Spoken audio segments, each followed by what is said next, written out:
तो जो प्याज की कीमतें हैं वो आसमान छू रही हैं। दिल्ली में 100 रुपए किलो प्याज लाजपत नगर की अगर हम बात करें वहां पर बिक रहा है। उसके अलावा अगर हम घाटी की बात करें श्रीनगर में, और 105 रुपए किलो वहां पर प्याज बिक रहा है। आप अंदाजा लगा सकते हैं कि आदमी ऐसे में आम आदमी खाएगा तो खाएगा क्या। नोएडा दिल्ली से सटा हुआ 80 रुपए किलो यहां प्याज बिक रही है।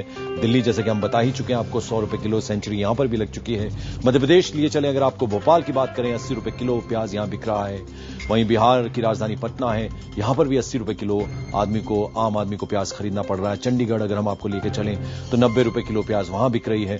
सबसे ज्यादा महंगा प्याज अगर देश में अभी इस वक्त बिक रहा है तो वो बिक रहा है श्रीनगर में। उत्तर प्रदेश की राजधानी लखनऊ 87 रुपए किलो। राजस्थान जयपुर में अगर हम आपको लिए चले तो वहां भी 80 रुपए किलो प्याज बिक रहा है। आपको याद होगा प्याज की कीमतें सरकार तक हिला चुकी हैं, लेकिन शायद अब सरकारों को फर्क नहीं पड़ता। वैसे हमारा सवाल था कि आखिर चूक कौन रहा है, कौन कर रहा है चूक, आम आदमी किसकी गलती भोग रहा है। देखिए यही समझाने की कोशिश कर रहे हैं मेरे सहयोगी संदीप चौधरी। ये हमने अपने दर्शकों को बताया। एक केंद्रीय मंत्री कह रहे हैं कि भाई प्याज की कीमतें इसलिए बढ़ रही हैं कि जमाखोरी हो रही है। दूसरे कह रहे हैं कि भाई किसान कर रहे हैं। इस खेल के पीछे असल खेल क्या है वो आपको हम बताते हैं। पहले बताते हैं प्याज आप तक पहुंचता कैसे। अब जाहिर सी बात है किसान पहले पैदावार करेगा तो वो मंडी में लेकर जाएगा। मंडी से कौन जाएंगे वहां पर? थोक विक्रेता, होलसेलर्स पहुंचेंगे।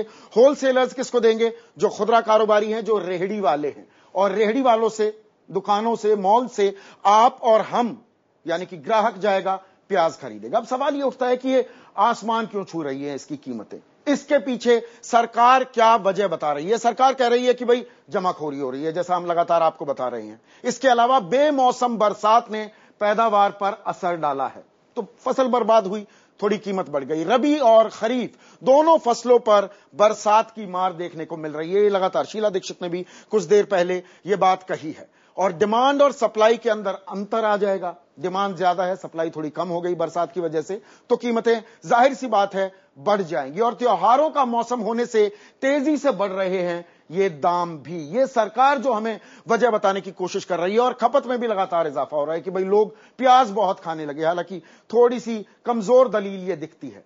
असल वजह क्या है, खेल क्या है, अब हम आपको खेल समझाते हैं। जमाखोरी हो रही है, हो कहां हो रही है? अब एक लासल गांव है, नासिक का ये गांव है। सबसे ज्यादा आड़ती यहां पर है। सबसे बड़ी मंडी है ये एशिया की। यहां पर जमाखोरी हो रही है। 1 दर्जन आड़ती करते हैं दामों का फैसला, यानी कि 12 लोग तय कर रहे हैं देश में क्या दाम होंगे प्याज के।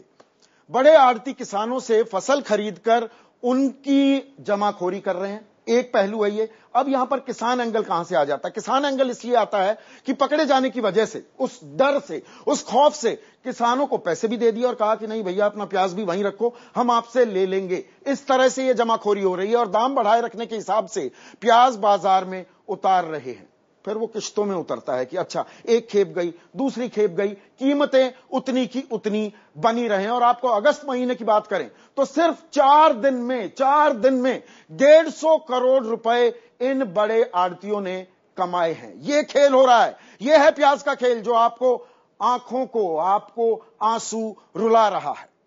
अगस्त महीने में नासिक के 66 गांवों में प्याज छिपा कर रखा गया है। यह हो रहा है खेल, यह है जमाखोरी। अब थोड़ा आगे बढ़ जाते हैं। आड़ती से रेहड़ी तक पकड़ कैसे बनाए रखते हैं ये लोग? ये दाम बरकरार कैसे रहते हैं? दाम बने रहें उसके मुताबिक ही प्याज सप्लाई होती है, उसी हिसाब से खेप जाती है। उसके बाद बड़े आड़ती की छोटे आड़तियों पर भी जबरदस्त पकड़ है। वो बताते हैं ऐसे चलाओ भैया इस खेल को। छोटे आड़तियों की रेहड़ी वालों पर भी पकड़ है। और यह कैसे साबित होता है?